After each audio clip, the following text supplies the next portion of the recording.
unbegrenzten Wut.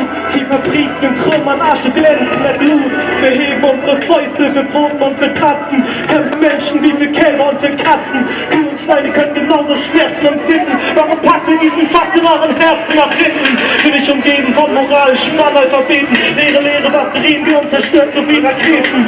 Ändert den Kurs, auf den wir Menschen fahren. Ich hab den Traum, eine Revolution begann. Schon tausendmal gesagt, Rap ist meine Therapie. Ich komm mir nicht zurecht mit dieser Mordmaschinerie. Sie funktioniert perfekt, klar, es geht um den Profit.